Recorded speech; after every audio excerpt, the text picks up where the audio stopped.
दिशा int में आप सभी लोग का स्वागत है एक नए वीडियो के साथ। इस वीडियो में class 10th social science chapter number 2 वन्य एवं वन्य जीव संरक्षण कवर करेंगे। अगर आपने सोशल साइंस का पहला चैप्टर नहीं देखा है तो आप पहला चैप्टर जाकर देख सकते हैं चैनल पर। अगर चैनल पर आप पहली बार हैं तो दिशा इंट चैनल को सब्सक्राइब जरूर करें। आइए वीडियो के बिना देरी किए शुरू करते हैं। जैव विविधता। जैव विविधता का अर्थ है आपस में घनिष्ठ रूप से जुड़े हुए तथा परस्पर निर्भर पादपों और जंतुओं के विविध प्रकार हैं। अब आता है आपका प्राकृतिक वनस्पति। प्राकृतिक वनस्पति का अर्थ है प्राकृतिक रूप से स्वयं उगने व पनपने वाले पादप समूह, वन, घास, भूमि आदि इसके प्रकार हैं। इसे अक्षत वनस्पति के रूप में भी जाता है। आइए आगे देखते हैं।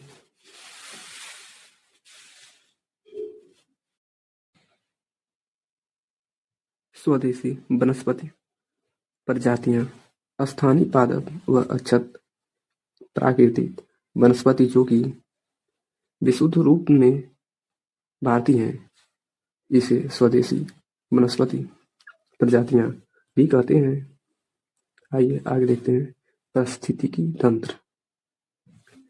किसी क्षेत्र के पादप और जंतु अपने भौतिक वातावरण में एक दूसरे पर निर्भर व परस्पर जुड़े होते हैं। यही एक पारिस्थितिकी तंत्र बनाता है। इसी प्रकार मानव भी इस तंत्र का प्रमुख भाग है। आइए आगे चलते हैं।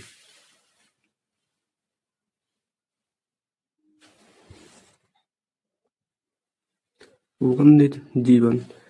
वे जीव जो अपने प्राकृतिक आवास में स्वतंत्र रूप से रहते हैं और जिन्हें पर मनुष्य का सीधा नियंत्रण या पालतू बनाने का उद्देश्य नहीं होता है, वे वन्य जीवन कहलाता है।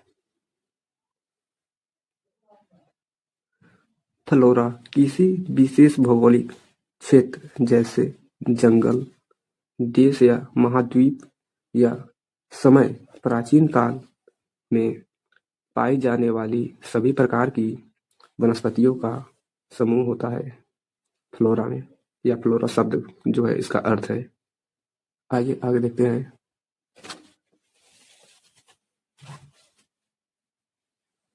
अब आता है आपका फौना। किसी विशेष क्षेत्र या समय में पाए जाने वाले सभी जीव जंतु, वो पक्षी, स्तनधारी, कीड़े, मछलियां का समूह होता है फौना के अंदर, या फौना शब्द का। अब आपका आता है भारत में वनस्पति जात और प्राणी जात। भारत अपने प्राणी जात यानी फ्लोरा में अति समृद्ध है। भारत में लगभग 47,000 पादप प्रजातियां तथा लगभग 15,000 पुष्प प्रजातियां स्थानीय यानी स्वदेशी है। भारत अपने प्राणी जात यानी फौना में भी अति समृद्ध है। आगे देखते हैं।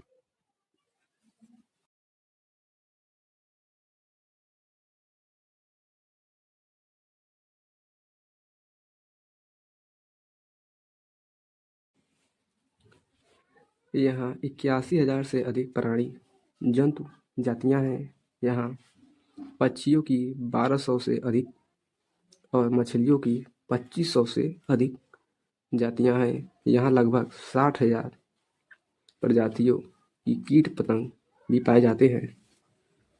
आइए आगे देखते हैं। भारत में लुप्तप्राय प्रजातियों। भारत में लुप्तप्राय प्रजातियां जो नाजुक अवस्था में हैं: चीता, गुलाबी वाली बत्तख, पहाड़ी कोयल और जंगली चीतेदार उल्लू और मधुका तथा घास की प्रजातियां हैं। लुप्त होने का खतरा झेल रही प्रजातियां।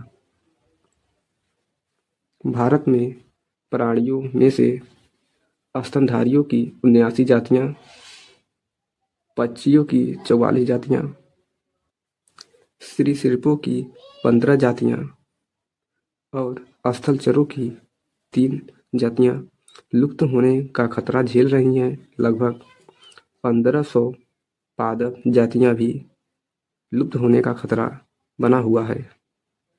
आइए आगे देखते हैं। प्रजातियों का वर्गीकरण अंतर्राष्ट्रीय प्राकृतिक संरक्षण और प्राकृतिक संरक्षण संघ यानी IUCN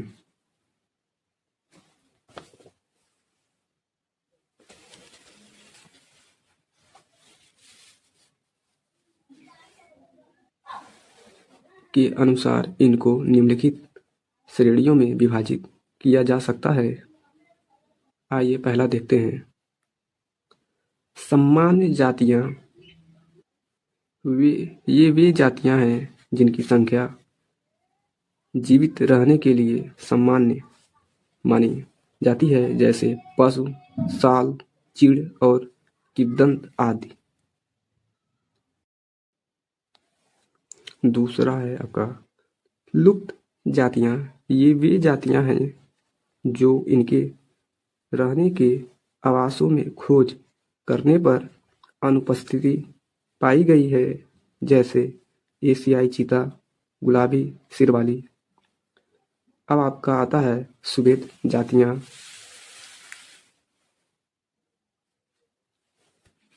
ये वे जातियां हैं जिनकी संख्या घनी रही है, जिन विषम परिस्थितियों के कारण यदि इनकी संख्या पर विपरीत प्रभाव डालने वाली परिस्थितियां नहीं बदली जाती हैं, इनकी संख्या घटती रहती है। तो यह संकटग्रस्त जातियों की श्रेणी शामिल हो जाते हैं, जैसे नील भेड़, एशियाई हाथी आदि। अब आपका आता है संकटग्रस्त जातियां।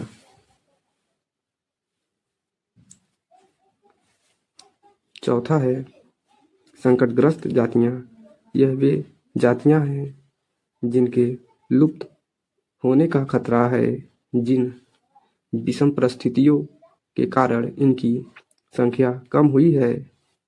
यही प्रक्रिया जारी रहा तो इनका जीवित रहना बहुत कठिन हो जाएगा, फिर विलुप्त या लुप्त हो जाएंगी, जैसे काला हिरन, मगरमच्छ, संघाई आदि। अब आपका आता है पांचवा दुर्लभ जातियां। इन जातियों की संख्या बहुत कम होती है। वे एक सीमित भौगोलिक क्षेत्र में पाए जाते हैं या इनकी आबादी बिखरी हुई और कम होती है, जिससे अनेक विलुप्त होने का खतरा बढ़ जाता है। अब आइए आगे देखते हैं।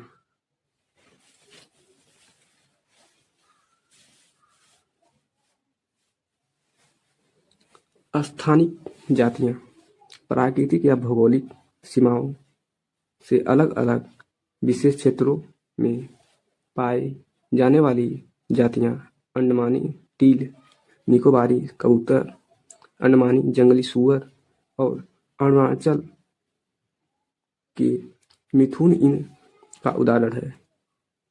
अब आपका आता है वनस्पति जगत और प्राणी जगत के हास्य के कारण।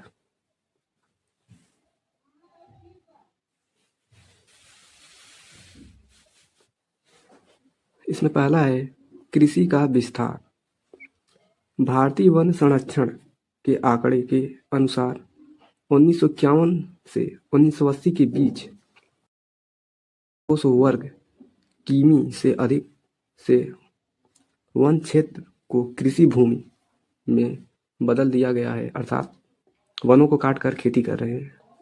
तो वनों की संख्या क्या होगी? कम ही होगी, उसका क्षेत्रफल कम ही होगा। अधिकतर जनजातीय क्षेत्रों पूर्वोत्तर और मध्य भारत में स्थानांतरी यानी झूम खेती अथवा स्लैंस और वर्नल खेती के चलते वनों की कटाई या न्यूनीकरण हुआ है। आता है सर्वधन वृक्षारोपण।